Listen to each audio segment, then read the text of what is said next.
Across the cotton plantations of South Carolina's Low Country, whispered conversations among slave traders carried a warning that defied all economic sense.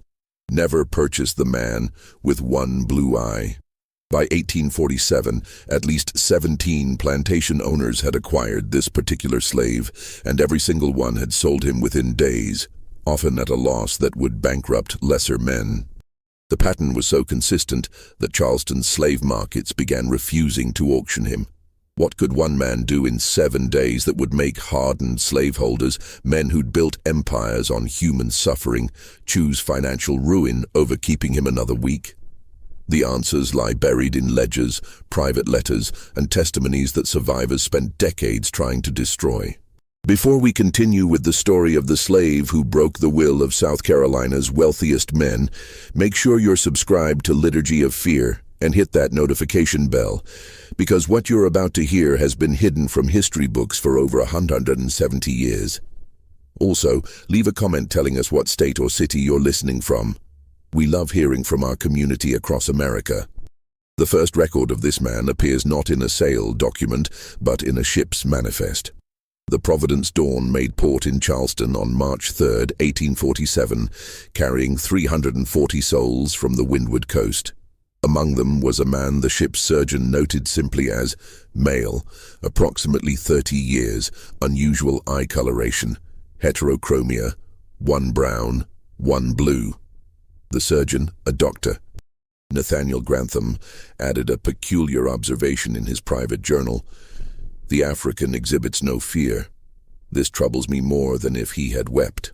Charleston's slave market operated with ruthless efficiency. The city's economy ran on the sale of human beings, and buyers knew exactly what they wanted. Strong backs for rice fields, skilled hands for carpentry, domestics who understood their place. The auction house on Chalmers Street smelled of sweat, fear, and the salt air rolling in from the harbor. Buyers moved through the holding pens with the detachment of men inspecting livestock. The man with one blue eye, he gave no name and none was recorded, stood apart from the others in an intangible way. He was neither the tallest nor the most physically imposing, but seasoned traders found their eyes drawn to him, then quickly looking away. When the auctioneer asked him to demonstrate his strength, he complied without hesitation or servility. When examined for scars or signs of rebellion, he stood perfectly still, his mismatched eyes fixed on some distant point no one else could see.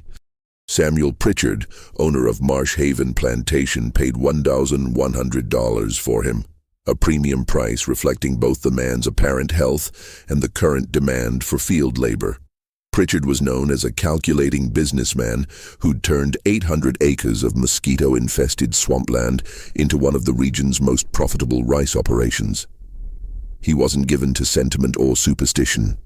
His overseer, a man named Clayton Hobbs, noted in the Plantation Journal that the new acquisition was assigned to the 3rd Field Gang and given the designation Isaac, a name Pritchard assigned arbitrarily, as he did to all his property. Marsh Haven operated like most low-country plantations. The rice fields stretched toward the horizon, geometric patterns of channels and levees that turned marshland into gold. 200 enslaved people worked those fields under a system refined over generations, a hierarchy of drivers, overseers, and owners that maintained control through calculated brutality and the constant threat of separation. The quarters consisted of rough cabins arranged in neat rows, each housing multiple families in spaces barely large enough for sleeping. Isaac was placed in a cabin with 7 others. That first night, according to later testimony from a woman named Rebecca, who survived into the 1890s, he said nothing. He accepted the cornmeal and salt pork ration without comment. When the others spoke, he listened with an attention that made them uncomfortable. The blue eye, Rebecca would later say, seemed to see through things. Not magic, she insisted to her interviewer. It was like he was reading words written on your soul that you didn't know were there. The routine at Marsh Haven started before dawn. The horn sounded at 4, and by 4:30, workers were in the fields. Rice cultivation was back-breaking labor, standing in water up to the knees, backs bent, hands blistered and bleeding from the sharp-edged rice stalks. The overseers moved on horseback, and the crack of the whip provided punctuation to the workday. Pritchard prided himself on running an orderly plantation where discipline was maintained without excess. Isaac worked with mechanical precision. He learned the rhythm of rice cutting in hours, matched the pace of men who'd done it their entire lives by the second day. The overseers found nothing to fault. He was neither rebellious nor obsequious. He simply worked, ate, slept, and worked again. But by the fourth day, something had changed at Marsh Haven, though no one could identify exactly what. The first indication that something was wrong came from Clayton Hobbs himself. On the morning of Isaac's sixth day at the plantation, Hobbs arrived at the main house 2 hours before his usual time. Pritchard's house servant, a man named Daniel, later testified that the overseer looked as though he hadn't slept. His hands trembled as he asked to speak with the master immediately.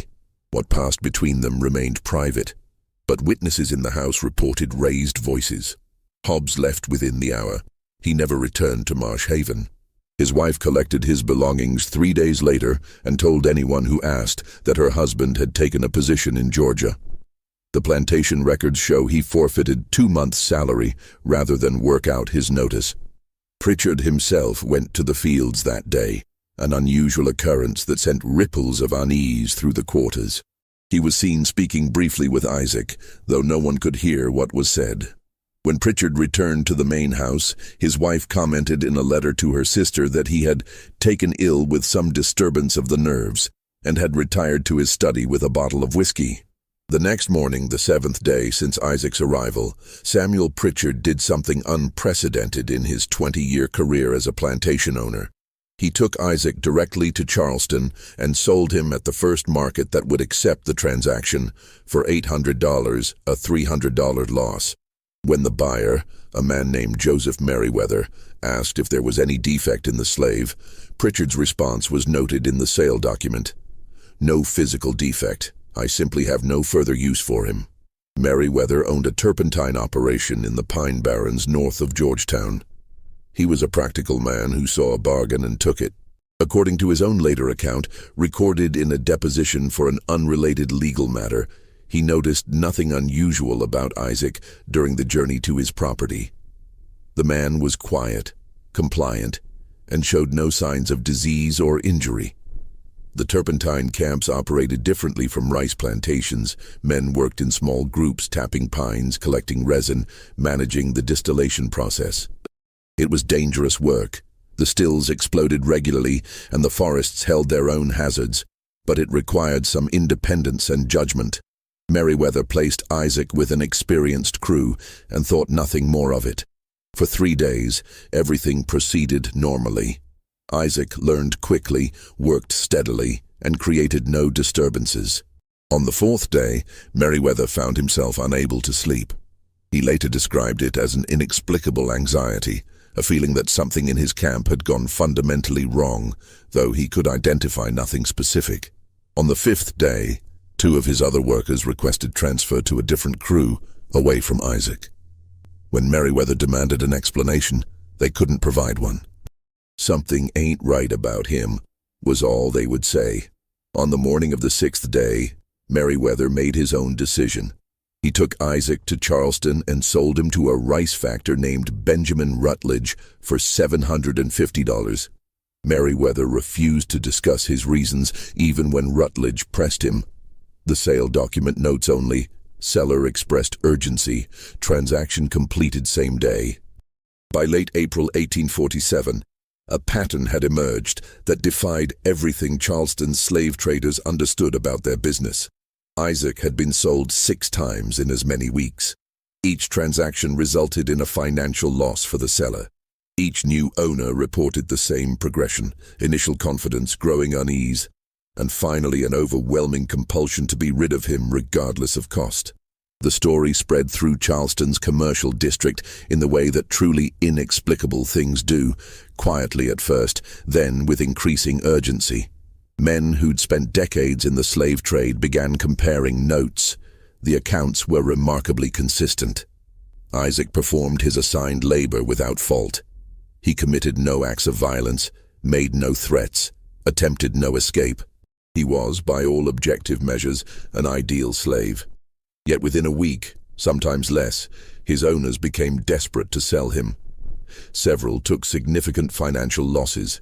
One man, a plantation owner named Thomas Cunningham, reportedly sold Isaac for $500, half the typical market value, after only 5 days. When a colleague asked why, Cunningham's response entered the ledger of bizarre statements that surrounded this case.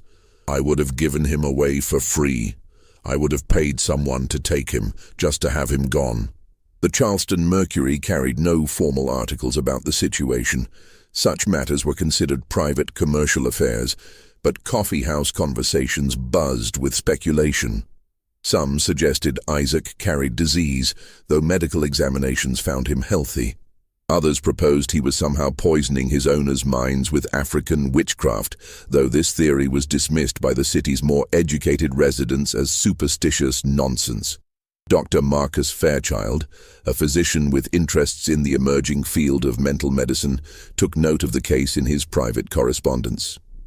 In a letter to a colleague in Philadelphia, dated May 2, 1847, he wrote, "I am intrigued by accounts of a Negro slave who appears to induce psychological distress in those who claim ownership of him. Multiple men of sound reputation and business acumen have behaved in economically irrational ways after brief exposure. The question presents itself: what mechanism could produce such consistent effects across varied individuals?" The slave traders themselves began to refuse him. The auction houses on Chalmers Street and Queen Street developed an informal policy. They would not accept Isaac for sale. Private dealers who operated in the markets on Vanderhorst Wharf turned him away. By mid-May, Isaac had become essentially unmarketable in Charleston proper. This should have been the end of it. An unsellable slave would typically be sent to the agricultural interior, sold at steep discount to small farmers, or put to work in the most brutal industrial operations where turnover was high and questions were few. But Isaac's case had attracted enough attention that even those usual outlets began to close. Josiah Tremaine was not a man given to curiosity about slaves. As one of Charleston's most successful cotton factors, his business involved moving agricultural products from plantation to market, managing the financial arrangements that kept South Carolina's economy running. He dealt with enslaved people as one might deal with any other form of property, as assets to be accounted for in ledgers, their value calculated in dollars and cents. But Tremaine was also a meticulous record keeper with an analytical mind, and the Isaac situation offended his sense of order. In early June, he began collecting testimony from the men who'd owned the slave, attempting to identify some logical explanation for the pattern. His notes, preserved in the Tremaine family papers now held at the South Carolina Historical Society, reveal a man increasingly frustrated by the inadequacy of the information. Samuel Pritchard would only say that he'd lost confidence in the purchase. Joseph Merriweather claimed incompatibility with camp operations. Benjamin Rutledge offered nothing beyond business reasons. The other owners were similarly evasive. Tremaine's investigation took a different approach. Rather than interviewing the owners, who clearly would not or could not articulate their reasons, he sought out the enslaved people who'd worked alongside Isaac. This was unusual. White Southerners rarely consulted slaves for information beyond immediate practical matters. But Tremaine's curiosity had become genuine obsession. What he learned disturbed him enough that he stopped his investigation entirely and destroyed most of his notes. The surviving fragments suggest that Isaac possessed an uncanny ability to understand the psychological foundations of the slavery system itself, the fears, guilts, justifications, and moral compromises that allowed men to build their lives on human bondage. Rebecca, the woman who'd shared quarters with Isaac at Marsh Haven, told Tremaine, "He never said nothing about rebellion, never spoke against the masters.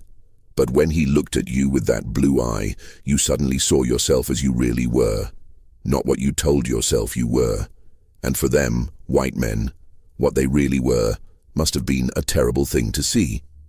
Another account, from a man named Jacob who'd worked with Isaac in the turpentine camps, described something similar.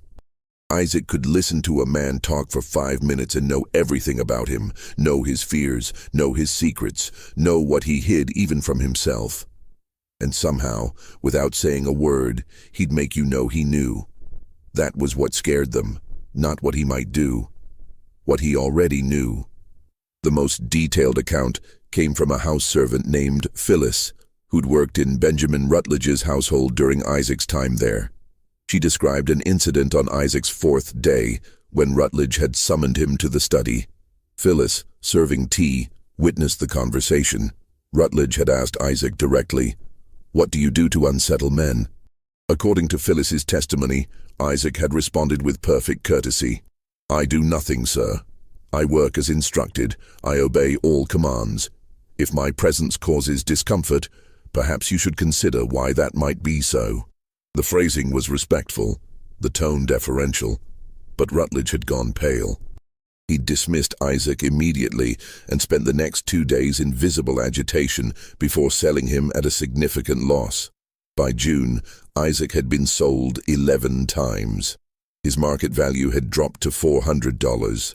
The financial losses to his various owners now totaled over $2,000, a substantial sum representing the price of the man's own freedom several times over, squandered by men who found his mere presence intolerable.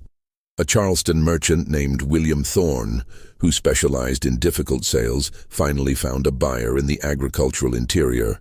A plantation owner named Davies Fletcher, who ran a remote cotton operation near the Savannah River, purchased Isaac for $350. Fletcher had a reputation as a particularly harsh master who believed that proper discipline could break any slave's spirit. When told about Isaac's history, Fletcher laughed. "I've dealt with rebellious Negroes before. This one will be no different." Davies Fletcher's plantation, called Riverside, though it's at a good mile from the Savannah, operated on principles that made even other slaveholders uncomfortable. Fletcher believed that enslaved people responded only to overwhelming force, that any hint of independence needed to be crushed immediately and publicly. His plantation had the highest rate of injuries in the district, and visiting neighboring planters often commented on the fearful atmosphere among his workers. Isaac arrived at Riverside in late June. Fletcher made a point of establishing dominance immediately, a practice he followed with all new acquisitions. He had Isaac stripped and examined in front of the assembled enslaved population, a humiliation designed to establish helplessness.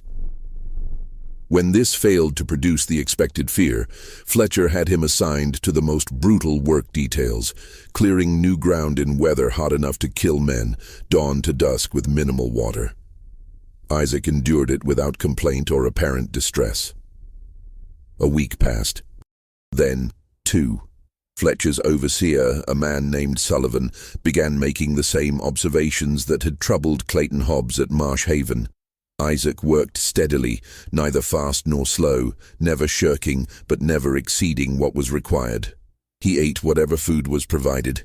He slept when allowed. He showed no emotion. And yet, Sullivan reported, the other enslaved people began treating Isaac differently. Not with fear or hostility, but with a kind of quiet deference that had nothing to do with formal hierarchy. In the quarters at night, people spoke more freely when Isaac was present. The usual caution that governed all interactions seemed to evaporate around him. More troubling to Sullivan was his own behavior. He found himself hesitating before issuing punishments when Isaac was nearby. The casual brutality that was his stock in trade suddenly felt performative, hollow. He began avoiding direct contact with Isaac, assigning him to work details where supervision would fall to others. Fletcher noticed his overseer's unease by the 3rd week and confronted him directly. Sullivan, according to his own later account, couldn't explain it. The Negro does nothing wrong, but when he looks at me, I feel judged. Not by him, by myself, as if I'm seeing my own actions through eyes that haven't learned to justify them yet. This conversation enraged Fletcher. He prided himself on his unshakable convictions, his certainty that the system he maintained was not only economically necessary, but morally correct. The suggestion that one African slave could undermine that certainty struck him as both absurd and personally insulting. He decided to break Isaac through direct confrontation.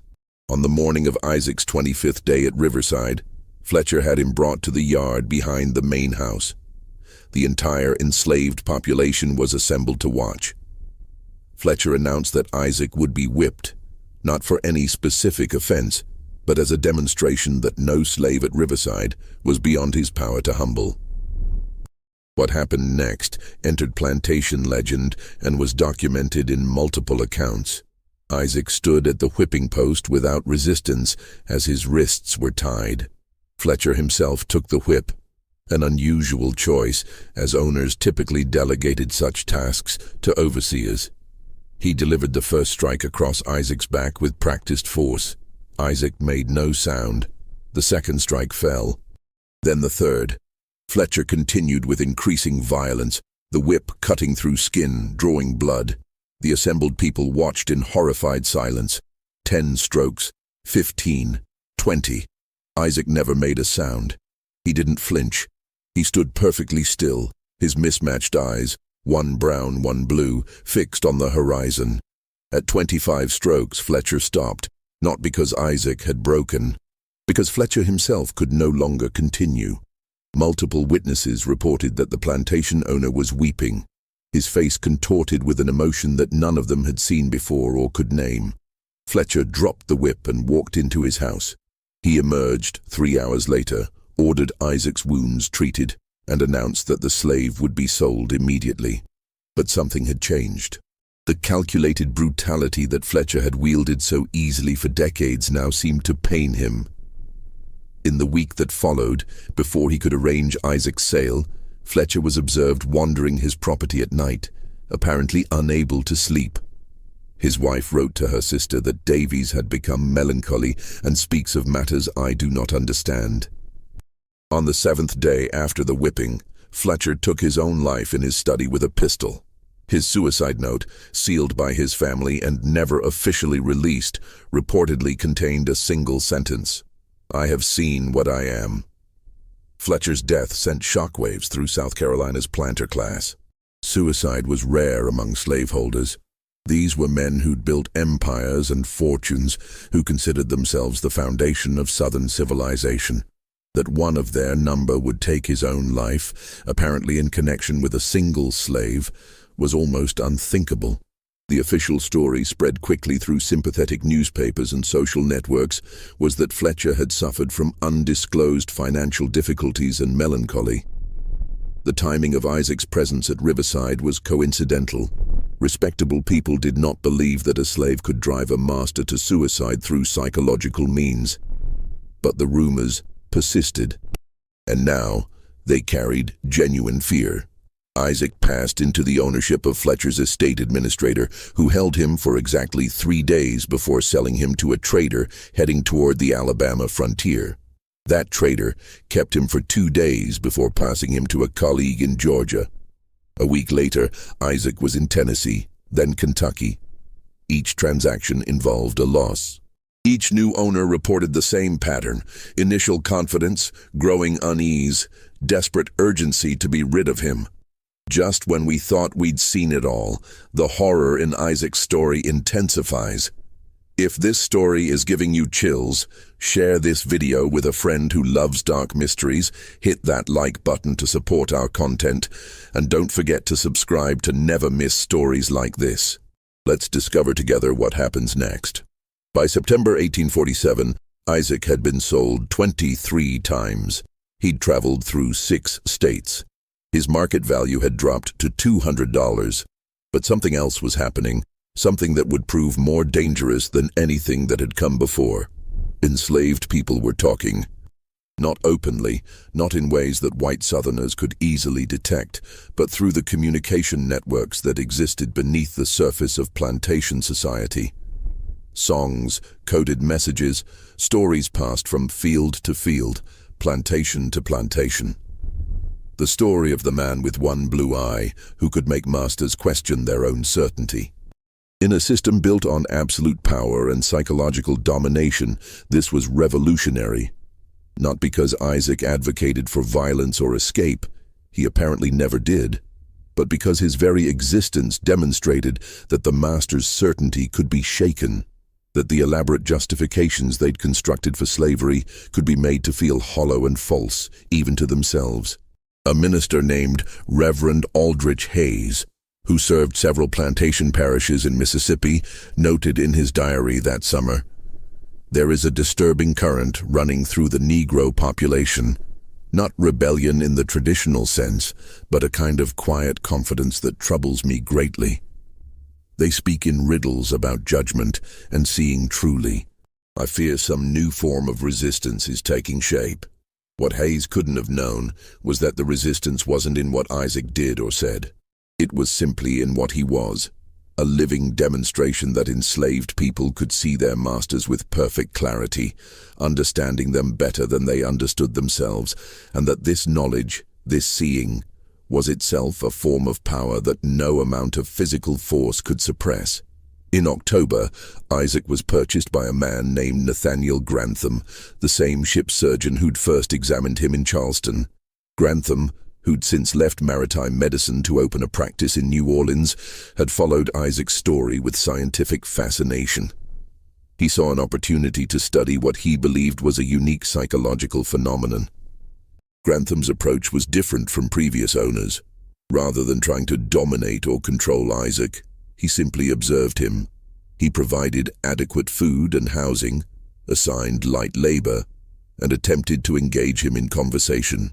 Grantham kept detailed notes on every interaction, trying to identify the mechanism by which Isaac produced his effects on others.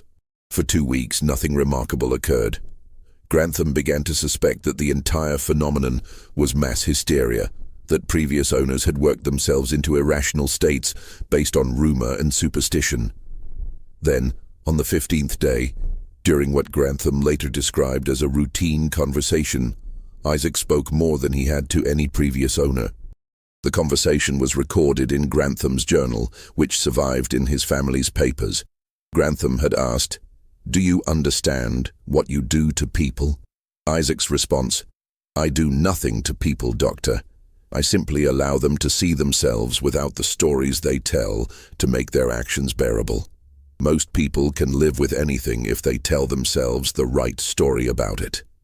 When that story fails, they must either change their actions or live with the truth of what they are. Many men find the second option unbearable." Grantham pressed, "But how do you accomplish this? What technique do you employ?" "I employ no technique. I simply exist. The question you should ask is not what I do, but why your society has created a situation so morally untenable that the mere presence of someone who sees clearly becomes unbearable." The conversation continued, ranging across philosophy, morality, and the psychological mechanisms of oppression. Grantham's notes reveal a man increasingly disturbed by the implications of what he was hearing. Isaac spoke with an educated vocabulary and sophisticated reasoning that contradicted every assumption about African intellectual capacity that Grantham held. By the conversation's end, Grantham was questioning not just slavery, but the entire world view on which his society was built. He sold Isaac the next day. By November 1847, Isaac had become more legend than man. His story had spread beyond the plantation South into northern newspapers, where abolitionists seized on it as evidence of slavery's moral corruption. The Charleston Mercury finally addressed the situation, dismissing it as exaggerated accounts of a Negro of no particular significance, inflated by those with political motives. But in the South, among slaveholders, a different conversation was taking place. In private letters, in whispered discussions at social gatherings, in the careful language men used when discussing things that frightened them, a question circulated. What if Isaac represented something more dangerous than rebellion? What if he represented the emergence of a form of resistance that couldn't be suppressed by force? A South Carolina legislator named Edmund Carstairs wrote to his brother in Virginia, "The Isaac situation troubles me more than any slave revolt I have studied. The Denmark-Vesey conspiracy could be crushed. Nat Turner's rebellion could be put down with militia and rope. But how does one defend against a Negro who simply makes men see the truth of their own actions? If one such slave can shake the confidence of dozens of owners, destroy the certainty of men I have known as pillars of our community, what happens if others develop similar capabilities? What happens if this spreads?" The question hung over the planter class like smoke from a distant fire. In Charleston's private clubs, men who'd spent decades defending slavery with elaborate philosophical and biblical arguments found themselves unable to articulate what made Isaac different. He'd broken no laws, he'd committed no violence, he'd made no incendiary speeches, yet his mere presence had proven corrosive to the psychological certainty on which the entire system depended. Dr. Nathaniel Grantham, still deeply shaken by his conversation with Isaac weeks earlier, attempted to present his findings to the Charleston Medical Society in early November.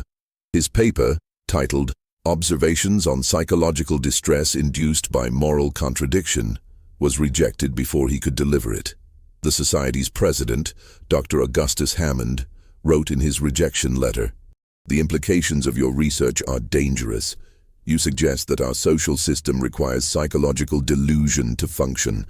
Such conclusions, whether true or false, cannot be given public forum." Grantham's private response, preserved in his correspondence, was telling.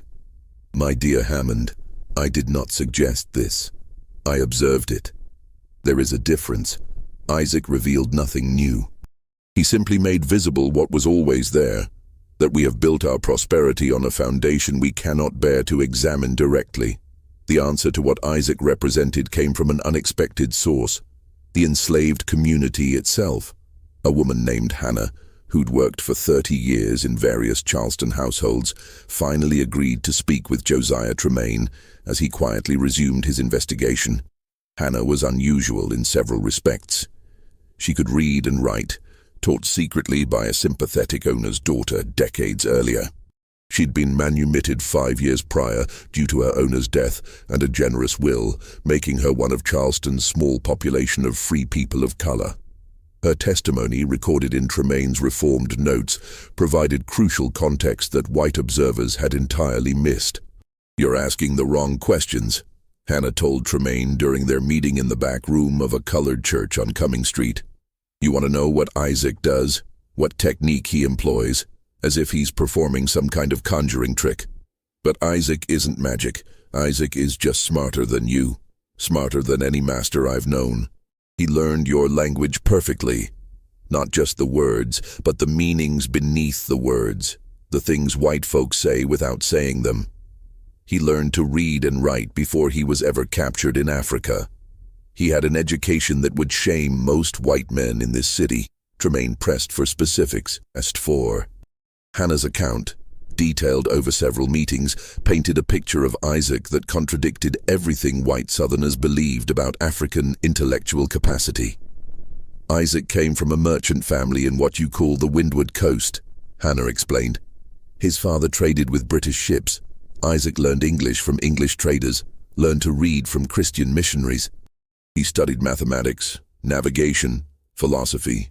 When he was captured, betrayed by a rival family and sold despite his status, he already understood more about your world than most white men understand about their own. On the ship, he stayed quiet, watched, listened, learned more. By the time he reached Charleston, he understood not just your language but your fears, your justifications, your lies." This information came from conversations Hannah had conducted with enslaved people who'd worked alongside Isaac. The underground communication networks among Charleston's enslaved population had tracked his movements, collected stories, shared information. While white owners saw only their own discomfort and couldn't articulate its source, the enslaved community recognized exactly what was happening. "Isaac understands something that terrifies white folks," Hannah continued. "He understands that the entire system of slavery only works if you can convince yourselves that we're less than human. that we don't feel like you feel, think like you think, love like you love. You need to believe that we're suited for slavery, that it's natural, that God ordained it. The moment you truly see us as people, as intelligent, feeling, fully human people, the whole thing becomes unbearable. Isaac doesn't do anything except exist as proof of our full humanity. He doesn't need to speak against slavery or plan rebellion. His intelligence, his composure, his clear-eyed understanding of what you've built, that alone is enough to shatter the comfortable lies. And for men who've built their lives on those lies, his existence is worse than any rebellion. Tremaine's notes suggest this explanation disturbed him profoundly. He'd spent his professional life treating enslaved people as economic units, calculating their value in ledgers, managing their sale and transport, as he would any commodity. The possibility that many of them possessed intellectual capabilities equal or superior to his own, that they saw through every justification he'd ever made for the system, was almost unbearable to contemplate. But Hannah wasn't finished. "There's something else you need to understand," she said. "Isaac knows that the white men who own slaves are trapped too. Not like we're trapped, don't mistake me, but trapped in their own way. They've built their whole lives, their wealth, their standing in society on slavery. They've told themselves stories about why it's right and necessary. They've twisted their religion to justify it, twisted their philosophy, twisted their understanding of human nature. And now they're in too deep to get out without losing everything, their fortunes, their social position, their sense of themselves as good men." Isaac sees that trap. He sees how they've imprisoned themselves in their own lies. And when he looks at them, they see themselves reflected in his eyes, not as the benevolent patriarchs they pretend to be, but as men who've chosen comfort and profit over their own humanity. This psychological insight, that Isaac threatened not just the slaveholders' external power but their internal self-conception, explained what nothing else could. The men who'd owned Isaac hadn't simply found him inconvenient or troublesome. They'd found him unbearable because he made them unbearable to themselves. Hannah's testimony, paradoxically, made Isaac even more dangerous to the slaveholding class. If his effect came from intelligence and education rather than some inexplicable phenomenon, it meant that other enslaved people could potentially develop similar capabilities. The carefully maintained fiction of intellectual inferiority, crucial to justifying the system, was threatened not by Isaac alone, but by what he represented. The possibility that hundreds of thousands of enslaved people might see their oppressors with the same clear-eyed understanding, might recognize the moral and psychological weakness beneath the displays of power. The implications were discussed in coded language among South Carolina's political elite. A series of meetings took place in Charleston that November, attended by prominent planters, merchants, and politicians. No official minutes were kept, but correspondence from several attendees survived. The consensus was clear. Isaac needed to be removed from circulation entirely, and measures needed to be taken to ensure no similar case could develop. In the week following these meetings, South Carolina's legislature began drafting new laws. One proposal would make it a crime to teach any enslaved person to read or write, with harsh penalties for both teacher and student. Another would require the registration of all enslaved people with unusual skills or education. A third would mandate regular inspections of slave quarters to identify and remove any materials that might facilitate learning. These laws were presented as responses to general concerns about slave literacy and potential rebellion, not specifically about Isaac. But those who'd attended the November meetings understood their true purpose: to prevent the emergence of other enslaved people who might possess Isaac's dangerous clarity of vision. In December, a consortium of slave traders pooled resources to purchase Isaac with a specific purpose. They paid $150 for him, the lowest price yet, with no intention of resale. The consortium included some of Charleston's wealthiest men, operating through intermediaries to hide their involvement. Their plan was simple but brutal: transport Isaac to Texas, to the most remote cotton plantation available, where his influence couldn't spread, and where the conditions would presumably break even his remarkable composure. A plantation called Bitter Creek, located in the piney woods of East Texas near the Louisiana border, was selected. The owner, a man named Silas Garrett, ran one of the harshest operations in the region. Mortality rates among his enslaved workers were double the regional average. Garrett's philosophy was that slaves were cheapest to replace than to maintain, so he worked them to death and purchased replacements. It was, the consortium members agreed, the perfect place to bury Isaac where he could do no more damage. They underestimated him one final time. Isaac was transported to New Orleans in late November, held in a commercial slave pen while arrangements were finalized for the journey to Texas. The pen's operator, a man named Maurice Dufresne, kept detailed records of all his temporary charges. His notes on Isaac were brief but revealing. Negro male, educated, dangerous. Keep separate from other stock. Minimal interaction.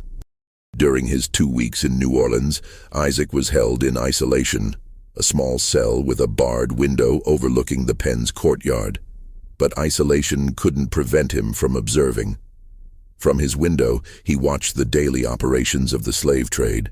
The inspections, the sales, the separations of families, the casual brutality that defined the business. He also watched the men who worked in the trade, and what he saw would prove significant. Among Dufresne's employees was a man named Thomas Webb, a former overseer who'd taken work in New Orleans after leaving plantation life under unclear circumstances. Webb was assigned to guard Isaac during his confinement, bringing meals and ensuring he had no contact with other enslaved people. Webb later testified, in a deposition taken for an unrelated legal matter years later, that he'd spoken with Isaac several times during those 2 weeks. The conversations, Webb said, had changed his life. "I thought I'd seen everything," Webb stated in his deposition.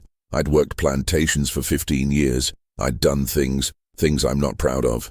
But I'd told myself I was just doing my job, following orders, maintaining discipline. Isaac didn't accuse me of anything, didn't condemn me. He just asked questions, simple questions that I couldn't answer, like, if you saw a white child treated the way you treat enslaved children, what would you feel? Or when you go home at night, do you tell your wife exactly what you did that day, or do you leave parts out? Just questions. But every question exposed something I'd hidden from myself." Webb continued. On his last night in the pen, before they loaded him on the boat for Shreveport, Isaac told me something I've never forgotten. He said, "Mr. Webb, you have a choice that enslaved people don't have. You can walk away from this. You can decide tomorrow that you will no longer participate in cruelty. That choice is what makes you more responsible, not less, for what happens here." The next morning, I didn't show up for work. I left New Orleans that week. I couldn't do it anymore, couldn't be part of it. Webb wasn't the only person in New Orleans affected by Isaac's presence. Dufresne himself, despite his policy of minimal interaction, found his certainty shaken.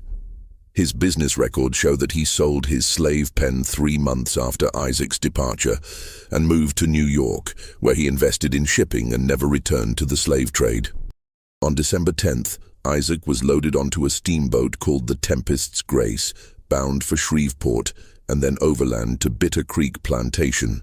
He was placed in chains for the first time in his entire period of captivity, a tacit admission that normal methods of control had failed. The chains were heavy iron, connected to a post in the hold where cargo slaves were kept during river transport. The Tempest's Grace was captained by Terrence Walsh, a 40-year-old riverboat man who'd spent 2 decades on the Mississippi. Walsh ran a tight ship, known for punctuality and professionalism. He transported cargo of all kinds, including enslaved people, with the same efficient detachment he brought to cotton bales or machinery. The journey upriver would take 3 weeks, fighting against the current, stopping at various landings to load and unload cargo. Isaac was one of 7 enslaved people being transported by various owners to destinations along the river. The others were kept in a separate section of the hold, but on the second night, Walsh made a decision that would later seem significant. He moved Isaac to a small storage room near his own cabin, officially because the iron post in the main hold was needed for securing other cargo. What happened during those 3 weeks on the river was documented only partially through Walsh's personal log and later testimonies from crew members. But the fragments that survive paint a remarkable picture. Walsh, unlike previous owners, seemed curious about Isaac rather than threatened by him. During the evening hours, when his duties allowed, he would visit the storage room where Isaac was kept. The conversations that occurred are largely unknown, but Walsh's log contains several cryptic entries. December 12th. Spoke with the cargo Negro about river navigation. His questions were surprisingly sophisticated. December 15th. Discussed current political tensions with the educated African. His analysis of Southern fears regarding federal power was more insightful than most speeches I've heard in Congress. December 18th. Cannot sleep. The Negro asked me a question I cannot answer. If I know that the cargo I'm transporting is human, not property, why do I transport it? I replied that I am simply doing business, breaking no laws. He said nothing in response, but his silence was more eloquent than any argument could have been. Walsh's log from December 19th contains a longer entry. I have spent 20 years on this river. I have transported everything imaginable: cotton, sugar, machinery, livestock, and humans. I have never questioned the rightness of any of it. The law permits it. The market demands it.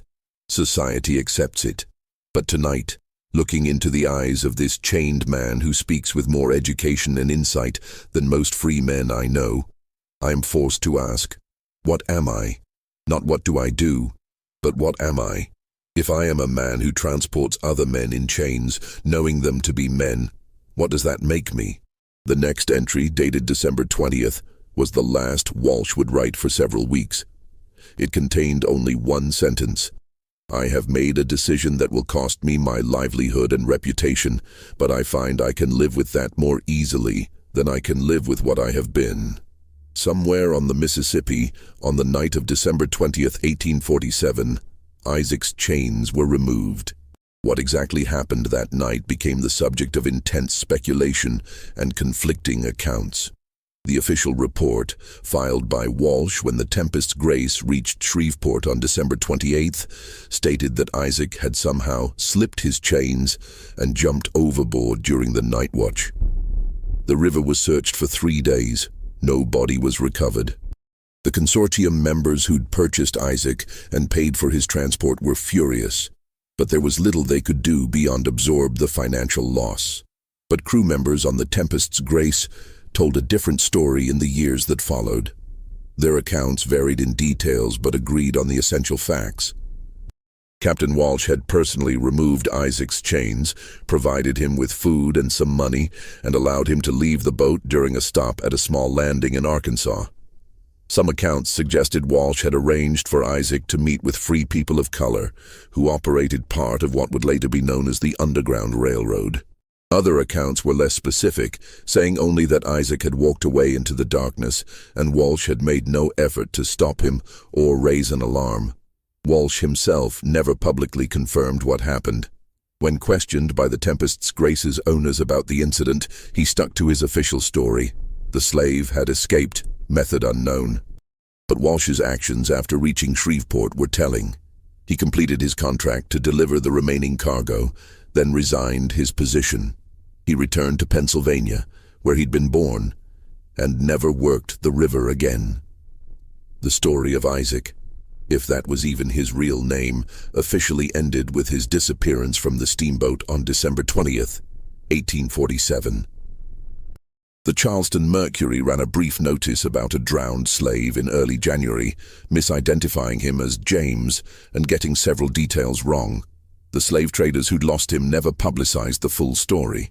It was easier to absorb the financial loss than to explain how 28 different owners over 8 months had all found one man so psychologically unbearable that they'd collectively lost thousands of dollars trying to be rid of him. But the impact of his brief passage through the American South rippled outward in ways that no one fully documented or understood at the time. Plantation records from the late 1840s show unusual patterns among the men who'd owned Isaac, even briefly. Samuel Pritchard, the first owner, began showing signs of what his family described as nervous melancholy in the spring of 1848. He sold Marsh Haven Plantation in 1849 at a significant loss, accepting an offer well below market value, and moved to Philadelphia, where he invested in textile manufacturing. His wife's letters to her sister document the change. Samuel will not discuss his reasons for leaving Carolina. He says only that he can no longer live in a manner that conflicts with his conscience. He has become nearly obsessed with reading anti-slavery literature, though he will not speak publicly on the subject. Pritchard never fully explained his transformation, but in a private letter to his brother written in 1851, he came closest. "I have seen what we are. Not what we tell ourselves we are. Not what we present to the world, but what we actually are when stripped of all our justifications and philosophical dress. A man showed me this, though he spoke hardly a word. Once seen, it cannot be unseen. I could not continue." Benjamin Rutledge's evolution was more gradual but equally significant. He dramatically reduced his slave holdings between 1848 and 1850, selling or manumitting more than 2/3 of the people he'd claimed as property. He began writing letters to newspapers advocating for gradual compensated emancipation, a position that made him a pariah among Charleston's planter class but gained him some respect in northern circles. His family's papers show that he faced social ostracism and business difficulties as a result, but he persisted. In a diary entry from 1849, Rutledge wrote, "I cannot pinpoint the precise moment when my certainty crumbled. Perhaps it was gradual, years of small doubts accumulating until the weight became unbearable.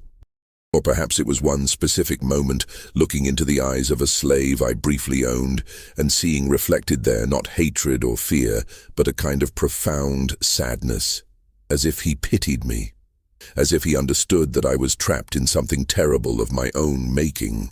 Since that day, I have been unable to maintain the comfortable illusions that once sustained me." Joseph Merriweather, the turpentine operator who'd owned Isaac for less than a week, sold his entire operation in 1848 and moved west to California during the gold rush.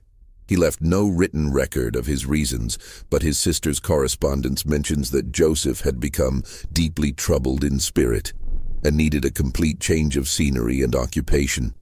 Even men who'd never personally owned Isaac but had been involved in his sale or transport showed signs of psychological impact.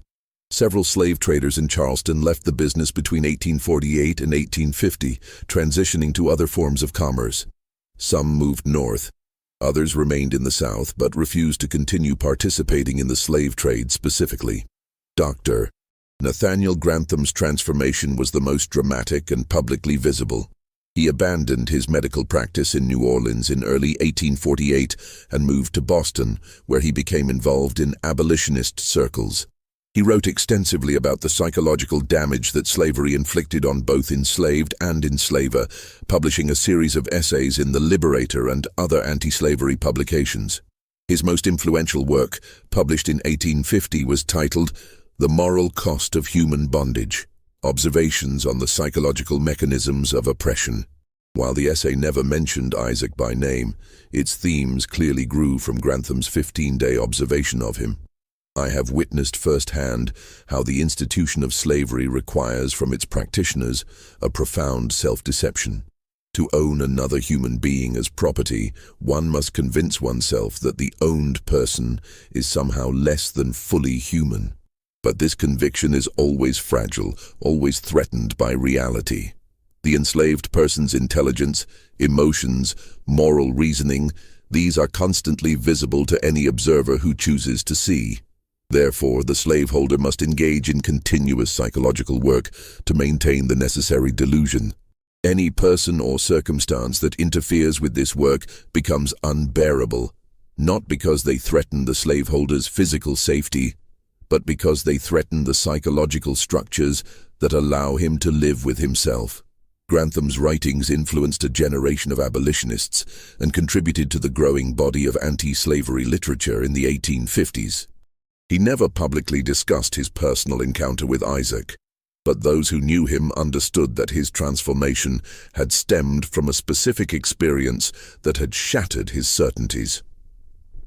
Terence Walsh, the riverboat captain, followed a similar path. After returning to Pennsylvania in early 1848, he became involved with local anti-slavery societies. He was particularly active in helping escaped slaves reach Canada, using his detailed knowledge of river routes and southern geography. In 1852, he published a memoir titled 20 Years on the Mississippi, A Riverboat Captain's Confession, which included a chapter on transporting enslaved people. The chapter never mentioned Isaac specifically, but contained this passage. There came a moment in my career when I could no longer maintain the separation between the cargo and the humanity.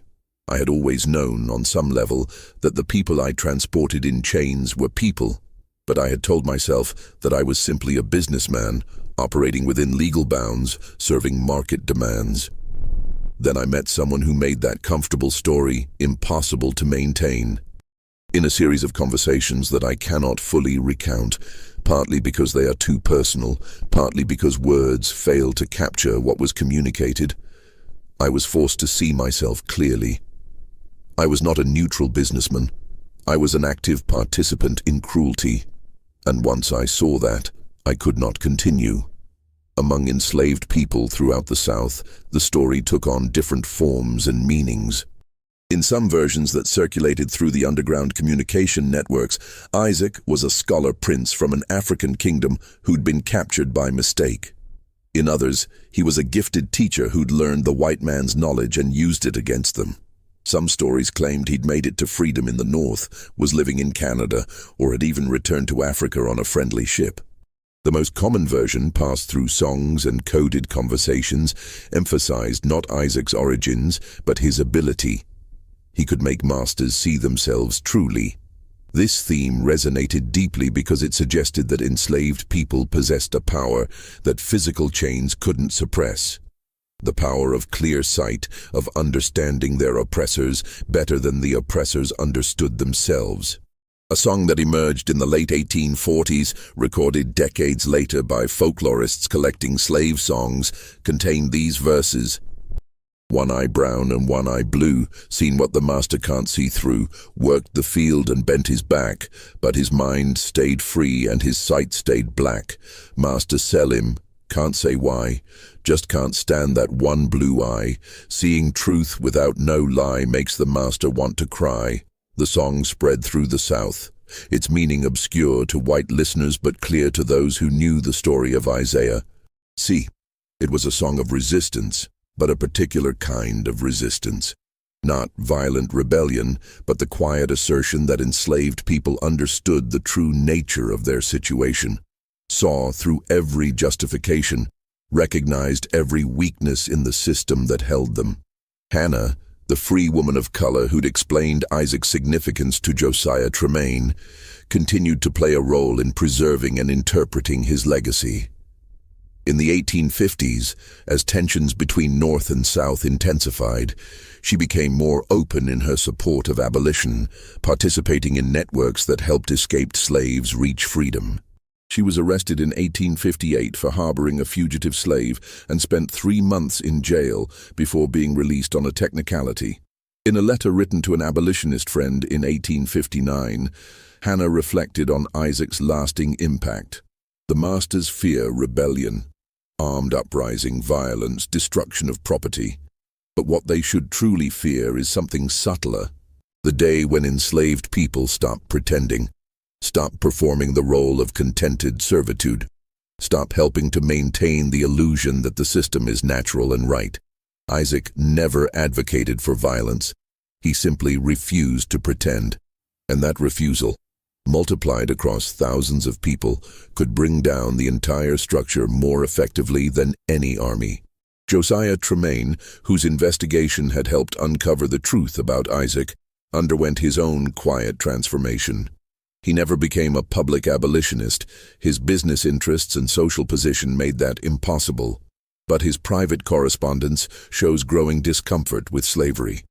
In 1854, he sold his cotton factoring business and transitioned to banking, deliberately avoiding any enterprises that depended directly on slave labor.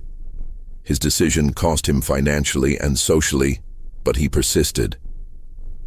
In a letter to his son, written in 1860, Tremaine came closest to explaining his reasoning. "I spent considerable time investigating a mystery that many found trivial, but that I believed contained important truths. What I discovered changed me in ways I am still processing years later. I learned that the system we have built requires willful blindness from all participants. I learned that any person or circumstance that interferes with that blindness becomes unbearable. And I learned that I could no longer participate in something that depended on me not seeing what was plainly visible. Whether I have courage enough to openly oppose the system, I cannot say, but I have found just enough courage to step aside from it." The laws that South Carolina's legislature had begun drafting in response to Isaac's case came into effect in 1848 and 1849. Teaching enslaved people to read or write became a crime punishable by imprisonment and fines. Enslaved people caught with books or writing materials could be whipped. These laws, presented as general security measures, reflected the specific fear that Isaac had triggered, that education and intelligence among enslaved people would produce others who could see clearly and make others see clearly. But laws couldn't erase what Isaac had demonstrated. Throughout the 1850s, as national tensions over slavery intensified, more white Southerners found themselves unable to maintain the psychological certainty the system required. Some, like the men who'd owned Isaac, experienced sudden crises of conscience. Others experienced gradual erosion of certainty over years. The mechanisms varied, but the result was the same. A growing population of white Southerners who knew in their hearts that slavery was wrong but were trapped by economic dependence and social pressure. This internal division, this quiet crisis of confidence among slaveholders themselves, contributed to the brittleness of Southern society in the 1850s. The increasingly shrill defenses of slavery, the demand for federal protection of slavery in new territories, the threat of secession if that protection wasn't provided, all reflected a deep insecurity. The system needed constant reinforcement, constant validation, because an increasing number of its beneficiaries couldn't quite believe in it anymore. By 1861, when the long-building tensions finally erupted into civil war, the connection between one slave with mismatched eyes and the coming national convulsion was invisible to contemporaries. Historians would later trace the war's causes to economic conflicts, political disputes, constitutional interpretations, and competing visions of American identity. No historian would note that in 1847, one intelligent African man had spent 8 months demonstrating that slavery's foundation was psychological rather than physical, that it depended on carefully maintained delusions, and that those delusions, once cracked, could not easily be repaired. Perhaps that's appropriate. History is made by vast impersonal forces, economic systems, political movements, demographic shifts. But it's also made by individual acts that expose the lies societies tell themselves, that make visible what people have worked hard not to see. Isaac, whoever he really was, had been one such act. The question of what actually happened to Isaac after December 20th, 1847 was never definitively answered. No confirmed sightings were reported. No records exist of his arrival in the North or Canada. The most likely explanation, the one that most historians would accept if they knew the full story, is that he drowned in the Mississippi, either accidentally or deliberately, weighted by chains or weak from confinement, another casualty of a system that couldn't tolerate his existence. But other possibilities existed. The network of free people of color, Underground Railroad operatives, and sympathetic white allies that operated throughout the South could have provided escape routes. The Arkansas landing where Walsh allegedly allowed Isaac to leave the boat was near several known Underground Railroad stations. A man of Isaac's intelligence and education could potentially have navigated to freedom if given even a small chance. A tantalizing piece of evidence appeared in 1852. An educator named Frederick Douglass, himself an escaped slave who'd become one of the most prominent abolitionists in America, mentioned in a letter to a colleague that he'd met a remarkable man from the South, educated in Africa before his capture, who declined to share his full story, but whose insights into the psychology of slaveholders surpassed anything I have encountered. Douglass provided no name, and the letter's context suggests the meeting was brief and occurred at a gathering where many people were present. Could that have been Isaac? Possibly. Or it could have been one of the many other educated Africans who'd been enslaved and escaped. The evidence is too thin to draw conclusions. What isn't in doubt is the impact Isaac left on those who encountered him.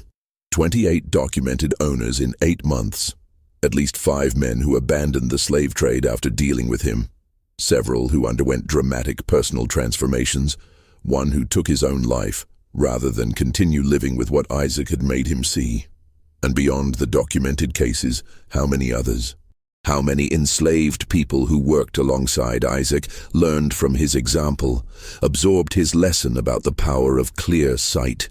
How many white Southerners encountered him briefly, were troubled by the encounter, and carried that trouble with them into the future?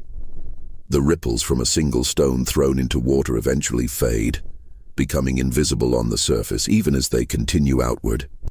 Isaac's impact followed that pattern, highly visible at first, then gradually absorbed into the larger currents of history. By the time the Civil War ended and slavery was abolished, no one remembered to credit one African man who'd spent 8 months demonstrating that the system's weakness was psychological. But perhaps credit isn't the right concept. Isaac didn't cause the Civil War. He didn't personally convince thousands of people to oppose slavery. He didn't organize resistance or lead rebellion. He simply existed as a fully intelligent, fully human person in a system that required him to be seen as less than human. And that existence, that refusal to perform the role assigned to him, was enough to crack the certainties of dozens of people who encountered him. This mystery shows us that the most powerful form of resistance isn't always violence or rebellion. Sometimes it's simply refusing to pretend, refusing to act the part assigned to you, refusing to help maintain the fiction that makes oppression bearable for the oppressor. What do you think of this story? Do you believe Isaac really possessed some unique ability, or was it simply the power of truth that his intelligence allowed him to wield? Could one person really affect so many lives simply by existing authentically? Leave your comment below and tell us what aspects of this story impacted you most. If you enjoyed this tale and want more stories from America's dark history, stories that make us question what we think we know about the past, subscribe to Liturgy of Fear. Hit the notification bell so you never miss an upload, and share this video with someone who loves historical mysteries that challenge our understanding. See you in the next video, where we'll explore another forgotten chapter from America's past.